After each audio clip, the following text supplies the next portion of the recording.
Hey y'all, welcome to the Team LocoFit Roundtable, hosted by me, Laurin Conlon, owner of Team LocoFit. Each week, I am joined by one of our coaches to dive headfirst into the nutrition, training, mindset, and coaching strategies we use with our clients. If you loved the show, please subscribe, leave us a review, tell a friend, you know the drill. And for more information about coaching, the programs we offer, and additional content, visit teamlocofit.com. All right, and we are back again with Coach Karina. Hi guys, virtually. Hi. Promise the next ones won't be virtual, don't worry. But today's topic is going to be all about protein metabolism. And if you guys listened a few weeks ago to our fat metabolism podcast, Karina is currently finishing up the semester. So she has been in these classes, and we just thought it would be really cool to kind of do a deep dive into the different macronutrients and how their metabolism really affects us, and some of the most common things and themes that we see are relevant to clients and, of course, listeners as well. So this is going to be just kind of a little tour of protein metabolism and how different things like training affect it. What is the literature shown about, meal timing and the types of protein that we're eating, and like how is that all important? Because we always hear like protein's important, or at least hopefully you hear that by now. I guess some people aren't saying that, but I would say that people in our space are certainly saying that. We try to make that a big priority. And really the biggest thing is people do not get enough protein unless they are trying. Unless you are actively going out of your way to eat protein, you are not just going to like accidentally eat it, unless you are even if you're somebody who eats, animal-based products on a daily basis. Most people are not eating enough protein, or at least timing it properly either. So this is certainly something that needs a little bit of effort. It's not a ton. Once you get into it, it's really simple, but it is something that does require some effort.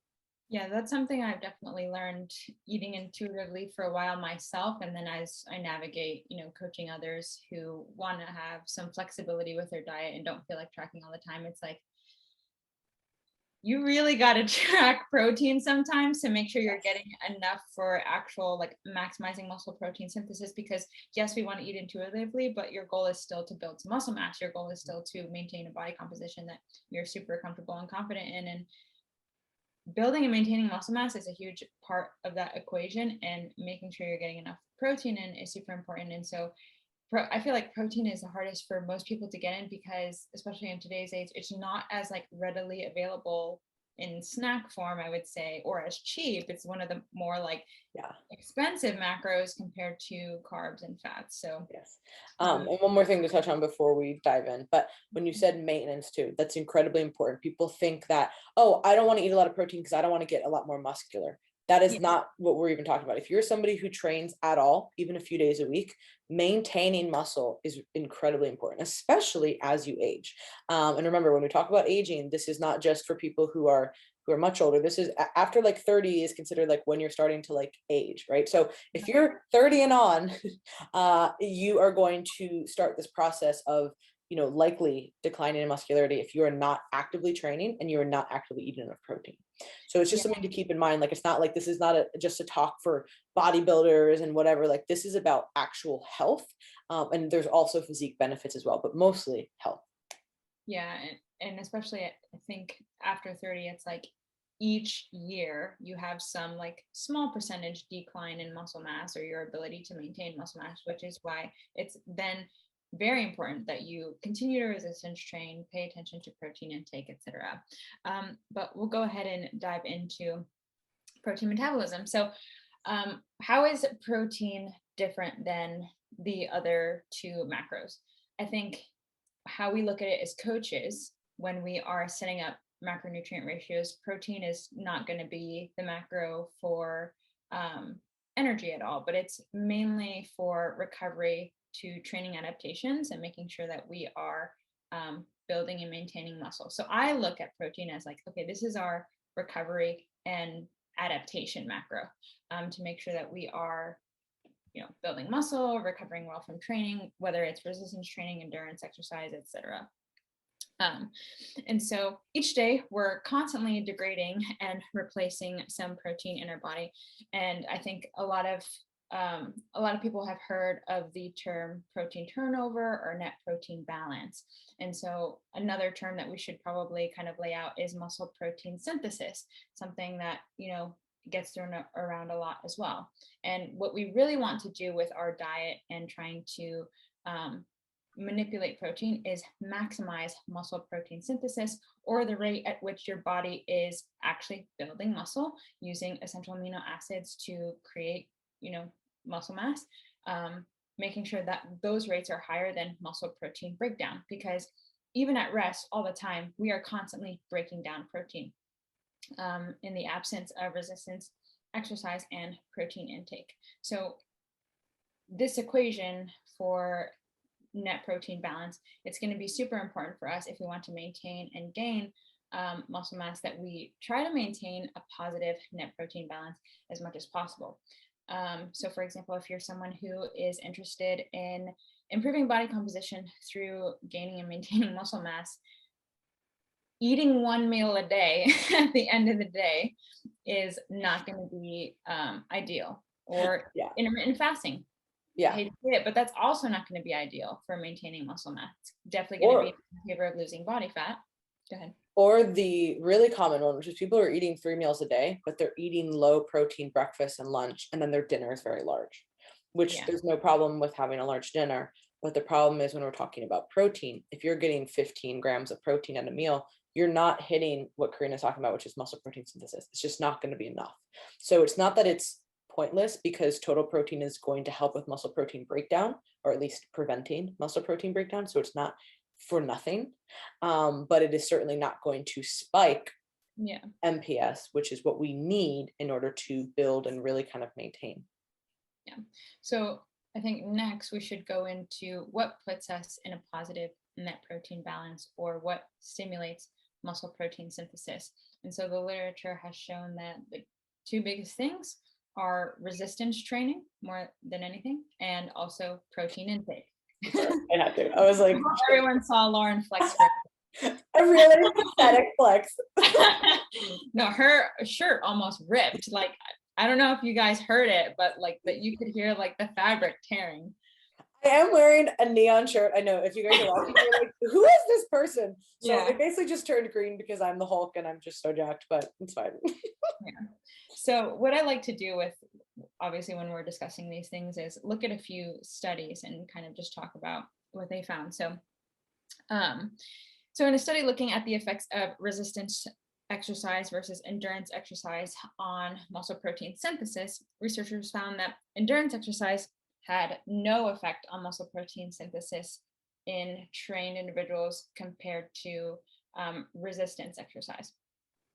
And so in trained individuals, resistance exercise increased muscle protein synthesis by 68%, and in non-trained individuals. So obviously, if you're an untrained individual, you're going to have a greater response. So in untrained individuals, resistance exercise increased muscle protein synthesis by 68% and 37% in trained individuals.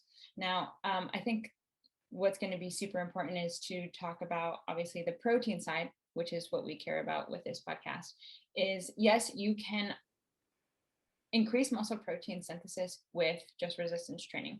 You can also increase muscle protein synthesis with just protein intake, but muscle protein synthesis is optimized when both of those are pieced together.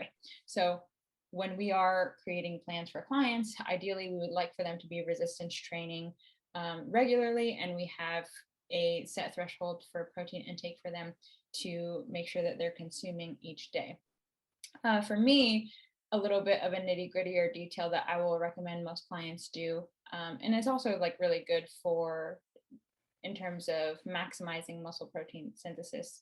When we get to protein timing, we'll get a little bit deeper into it, but right after you train, and obviously there's no anabolic window, right?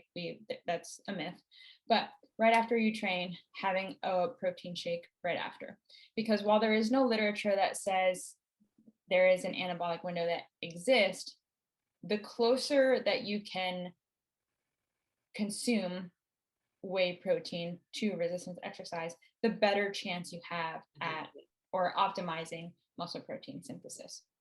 And a lot of the research, they actually do that, whether they, a lot of people know that or not, but a lot of the researchers are doing this for trained studies. For example, Dr. Campbell other example would be Dr. Jose Antonio. So like there are two people who are doing a lot of protein research.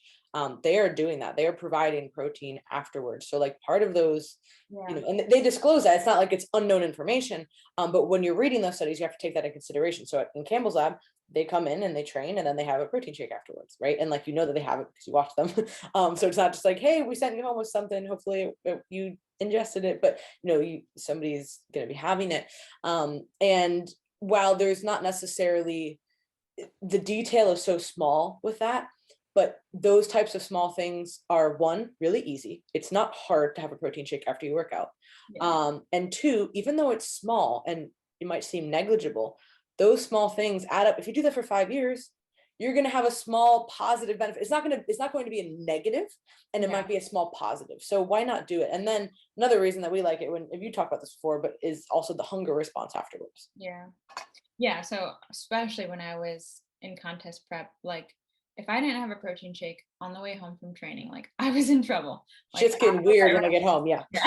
I was at risk of cleaning out the entire pantry, especially because in general, like even when I'm not dieting after I train, I get really hungry. And I have a lot of clients who are like that too. And I'll say, hey, in order for us to make better decisions when we get home, take a protein shake with you to the gym and drink it as you walk out or on the way home. Yeah. And you'll feel much more satiated. You'll feel much less ravenous and likely make much better decisions when it comes to what you're going to eat when you get home. Yes.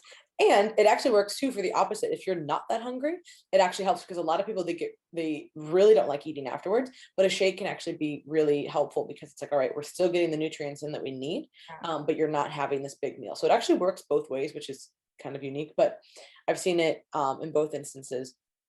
And it's, there's not going to be a perfect study on that, right? Because the differences are going to be small, but again, there's no negative and there's only a small positive. And if you do that over time, and especially if that's combating any type of, over or under eating, well, then that's another win too. Absolutely. So I think next, what a lot of people are probably going to want to hear are recommended protein intakes. And so this is kind of more so for individuals who don't have a history of ever tracking protein before.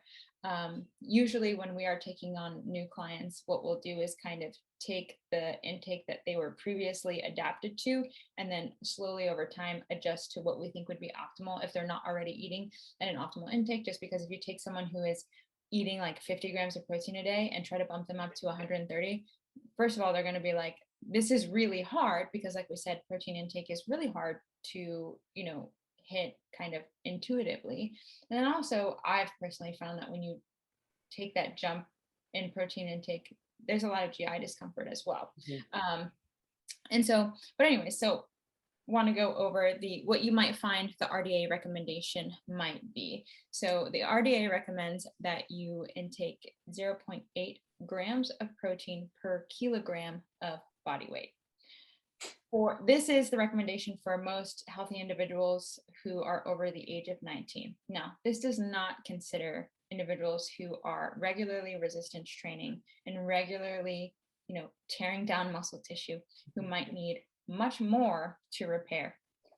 And so, but even if you're sedentary, I would still argue that is incredibly low. The RDA is so that you do not have any adverse reactions, because if your protein is too low, there are negative side effects to that as well. So this is like, hey, don't eat below this so you don't have like a disease state, but that is nowhere near like what an ideal diet should be, right? Like that's like the bottom. Now of course there's going to be differences amongst people who, like, hey, they operate much better on low protein just based on a handful of factors, and I understand that is a possibility, but I would say that for most people, eating above this is going to be a much better thing, even if you're not training a lot, like just because of the metabolic benefits, and hopefully pushing towards a little bit more lean muscle tissue preservation. Not necessarily that eating protein is like stoking the metabolic fire. Like this is just meaning that you're going to be at a more advantageous body composition by having protein. So doing that even in the absence of training is still going to be a really good thing that you can do. And then, like Karina said, the most optimal is to combine a few days of resistance training with an adequate protein intake, and now you're going to be in a really good position. And I haven't seen any literature on this or anything, but it would be my hypothesis that, like, especially as we age, we would need much more protein. There is, it's Yeah. it's called something, or basically arbitrary numbers, but you used to be able to eat 100 grams of protein and you'd be getting all of that out of it, right? As you age, there's a name for it. Oh, you basically don't utilize the protein as well, so you're going to need more. Okay. So that is a thing that has been studied. Now, is it a huge percent? Is it like, oh, I need 200 grams? No. But it is certainly something that, as you age, the protein that you're eating is basically, let's just say, for convenience sake, it gets less effective. Like, you just need a little bit more of it. And that there is a name for it. And I'm sure somebody listening is going to be like, you idiots, this is what it's called. So just let me Yeah. know, I guess. But Like that is a my real, brain is on like Sunday morning mode, so I like can't think of it either. that is But a real phenomenon. So yeah. Okay, so what the literature has shown for resistance trained athletes, optimal intakes would be between 1.5 to 2 grams of protein per kilogram of body weight per day. So compare that to, that's more than double what the RDA recommends. Okay, so um, okay, I'm not going to talk about it. Sorry. So sorry. So I was thinking about sharing what we're doing right now in Campbell's lab for the protein study, but okay, I'm don't do not sure that. if it's allowed. No, Okay, so never mind. probably not. Scratch that. But anyways, that'll come out soon, and you'll, Pretend we edit stuff. Clip, clip. You didn't hear that. yeah, it's a protein study, and I'm very excited for it to come out, but I don't think I can talk about it until the data has been published. Anyways, so moving on, like I said, a lot of the research has concluded that for optimal muscle protein synthesis, anywhere between 1.5 and 2 grams per kilogram of body weight per day is optimal. And then a really popular meta-analysis kind of just brought it down to 1.6 grams per kilogram per day. So what I'll do if someone has, like, like I said, if someone has never tracked protein before, I'll try to aim for that. But again, before that, I'll look at their baseline. And if they're only eating like 10 grams of protein per day, I'll try to slowly work them up to 1.6 grams per kilogram of body weight per day. I typically try, yeah, like obviously it's going to be depending on where they're starting. But if somebody's starting at a normal range, also bumping protein up over time as you've been working with them can be really, really effective.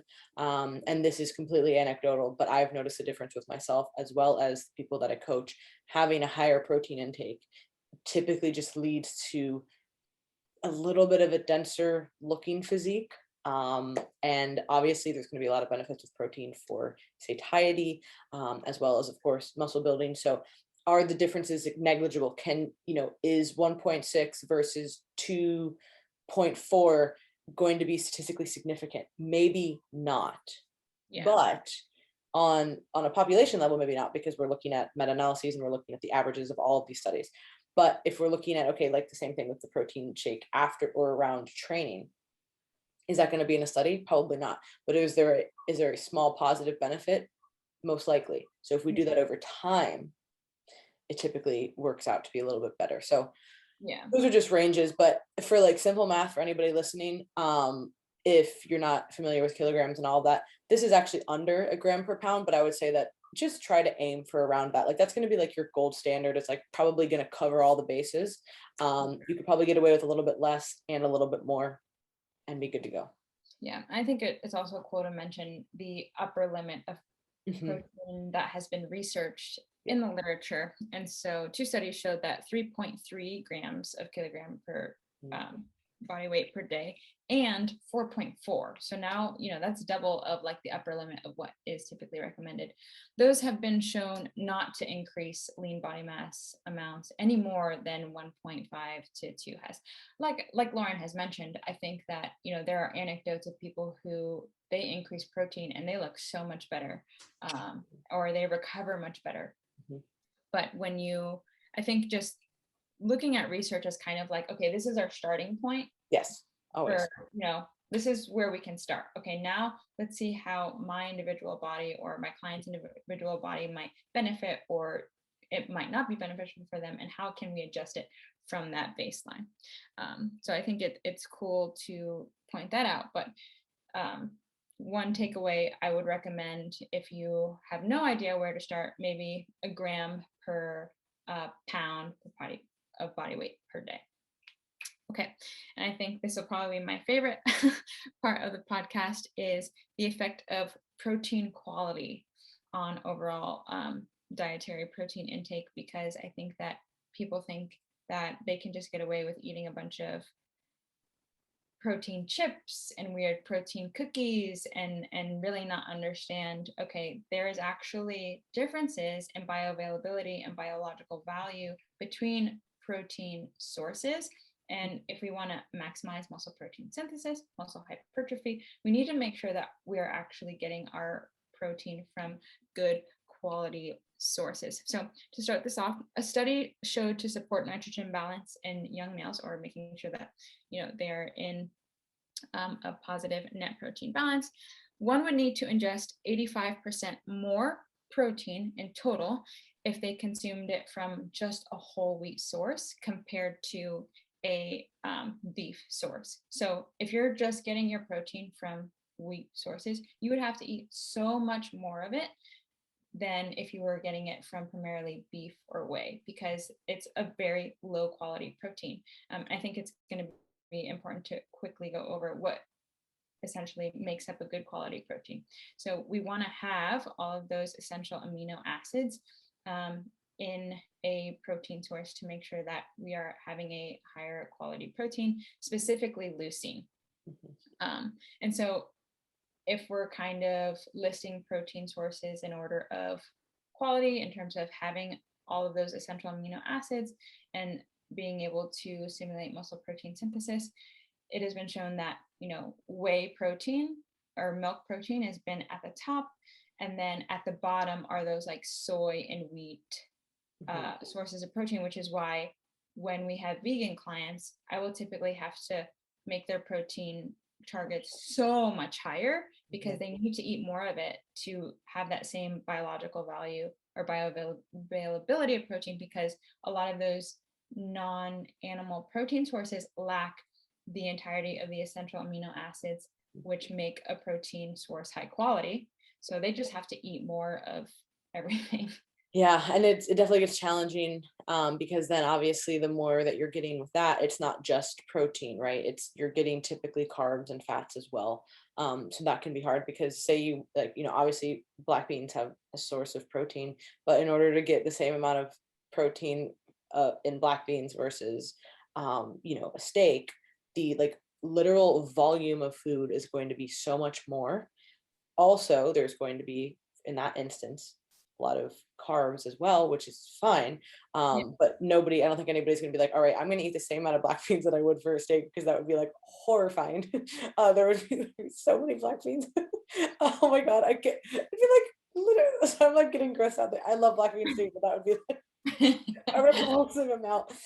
Now, what you can do though, if you do have enough animal protein, right, like a moderate amount, when you add the other ones, it's not like they don't count. We're not trying to say that only animal protein sources count, but they are certainly more biologically available. Yeah. And they are going to supply, all animal products supply all of the essential amino acids. Yeah. So it just makes it a lot easier for people who are interested in that. Now, are there certainly super jacked vegans who eat a high protein diet? Yes. We're not saying there's not, but they are certainly trying very, very hard. It is not like a casual diet by any means. The people who are eating that way, like, it is very specific. There's a lot of certain food combinations, or they've really dialed in like what sources work for them, as well as to keep carbs and fats in moderation. And I've worked with clients where we've done this, but it is like, all right, this is going to be a challenge. We can do it. It's just going to be a little bit harder. Yeah, and I have a table out of Dr. Campbell's sports nutrition book that elegantly goes over different protein sources and their biological values. So I'll list them in order of bioavailability. So whey protein, obviously, number one, followed by egg, actually. So, but that's the yolk and the white, so a whole egg. And then third would be beef. Fourth would be casein.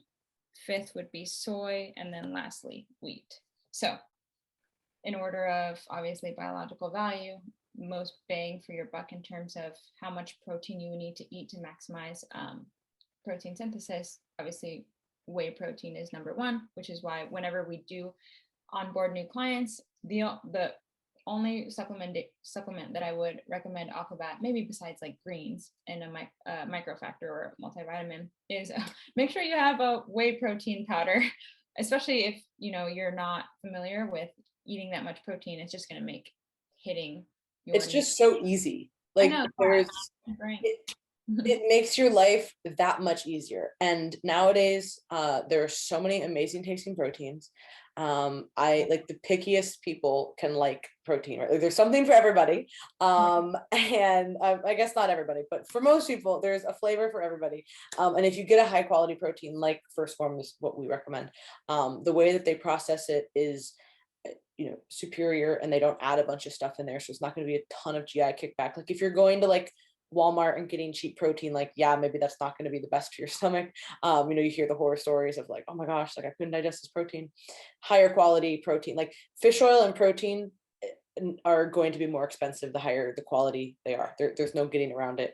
Other stuff can vary in price, but fish oil, because of the efficacious amount, obviously sourcing proper fish is important too, but just the amount, like you can get cheaper fish oil, but then you need 10 servings of it, right? So the price kind of ends up being the same. But yeah, fish oil and protein are both, the price is indicative of its quality. Yeah. To put it in a nice way. So you get what you pay for with protein, but it makes life so much easier. And there's so many easy things to make with it, like shake, overnight oats, put it in yogurt, like literally anything. Yeah. Man, what was I going to say? Oh, I was going to say something about protein shakes, but I forgot. It's fine.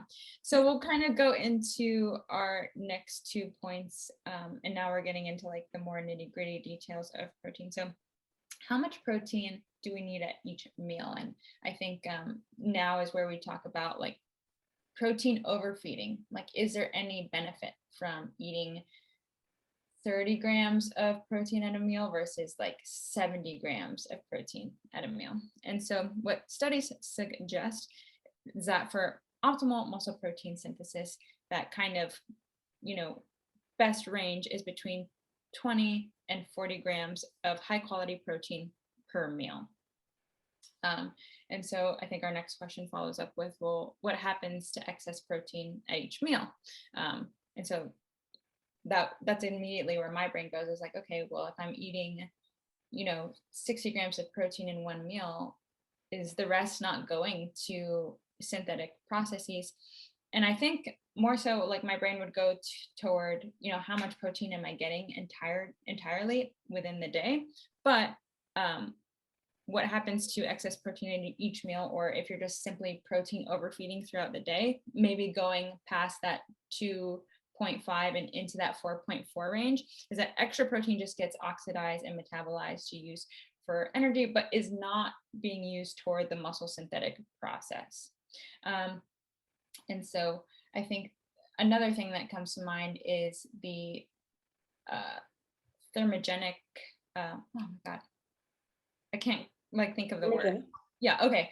The thermogenic property of the macro protein. And I tell a lot of people that protein is like the most satiating macro, because it is really hard for our bodies to break down.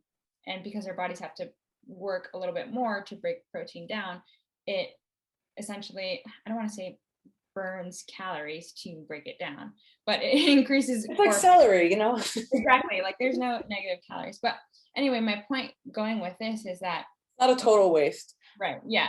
So protein, like you're eating it and it just ends up in this like weird like spot. Like it's not. It is doing something. Yeah. So what I'm trying to get at is while the literature says that protein overfeeding or eating tons of protein doesn't really do anything, I have seen, like anecdotally, individuals who eat super high amounts of protein, and I've actually seen it in the lab when I'm testing RMRs as well. Their metabolic rates are crazy high, and they're very lean, and they maintain that body composition very easily. One of the theories that I saw was that there's muscle protein synthesis taps out, but you are suppressing muscle protein breakdown, Right. which is the other part of the equation. So if we are suppressing muscle protein breakdown after we've tapped out muscle protein synthesis, we are likely still doing something positive. And there is no denying the positive effects of a higher protein diet. Now, is there a threshold? Yes, of course, there's going to be a threshold at some point, right? But if you have 45 grams of protein or 50 grams of protein, are you like, what's this other 10 grams doing? Is this a total waste? No, it's not a waste. Yeah. So again, this is one of the things where it's like, all right, the literature says MPS is tapped out, but what else is going on here? And I definitely have seen the same thing with the metabolism and that like just kind of density look. And I think that part of that just has to do with the muscle protein breakdown. Yeah, definitely. So you're kind of just supporting like all factors by eating a little bit much. Now, does that mean that you have to eat that much at every meal? No. If you're getting a high quality protein, you can probably 20, I would say honestly 20 is only going to work if you have like whey. I would say that you probably need more if you're going to have any other kind of protein. So I would just, to be safe, I'm always like, oh, just try to aim for like 30 at a meal, just as kind of like a safe range. Again, not that 20 is doing nothing, because it is going to be factored into the total day. And if it is a whey shake, it might be a little bit different, because it is so bioavailable. But for everything else, try to aim for more like 30 at each meal, which really isn't too hard. A little bit of planning, but it's not too bad. And then I don't think we can talk about protein metabolism without mentioning leucine. So leucine is an essential amino acid that I would say is going to be the most important one present for actually stimulating muscle protein synthesis in that metabolic pathway. I did not want to go over the AKT-mTOR pathway in this podcast, but just know that leucine is super important for muscle hypertrophy and muscle protein synthesis. And so, and this will also kind of tie into our last point. So protein quality, we want to make sure that we have enough essential amino acids, specifically leucine, and then also the amount of leucine at each meal that we're having with each bolus of protein. There is a specific amount that increases muscle protein synthesis. And so the research has shown that 20 to 45 milligrams per kilogram of body mass per meal increases muscle protein synthesis. Now, can we like actually measure leucine? Probably not, but I do know that there are tables out there that list how much leucine is in specific protein sources. And then sometimes supplement companies will list how much leucine is in a scoop of their whey.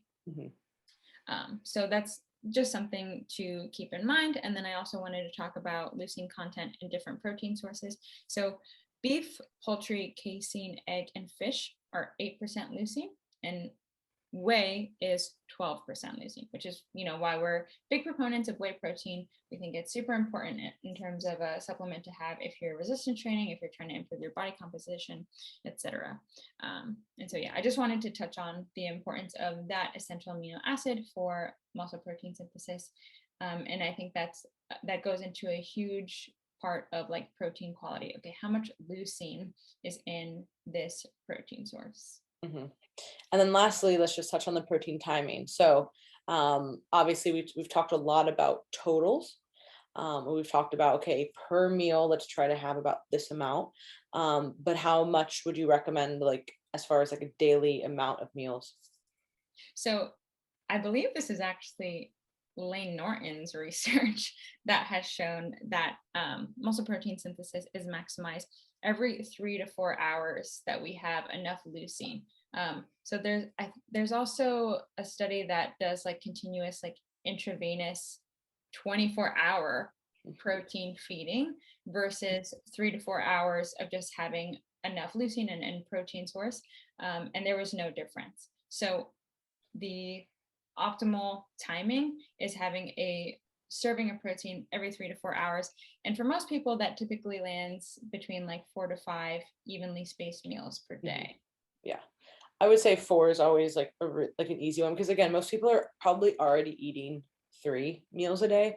They might need to adjust their protein per meal, but it's like, all right, if you just have breakfast, lunch, and dinner, and then you can add a shake, or something like that, it's as like a snack kind of a timing, or obviously if you are training, you can put it around training that day. That really is pretty easy for most people. It's not like super invasive into your schedule, or like changing things totally. So yeah, 3 can be tough in order to like maximize. I mean, it's definitely possible. You just have to be able to eat a lot of protein at one meal and that not really bother you. Like for me, that doesn't bother me, but for some people it does. But even just in general, like as far as like really trying to maximize stuff, it can just be a little bit challenging with 3. And then obviously 5 might be easier, but that could be harder on certain people's schedules. So 3 to 6 is like, I feel like the okay, hey, you could have probably between 3 to 6, but like the more optimal is like 4 to 5. Yeah, I typically do, I think, like 3 meals with like 2 protein snacks throughout the Yeah. day, with my post-workout shake included in Yeah. that. So. Same.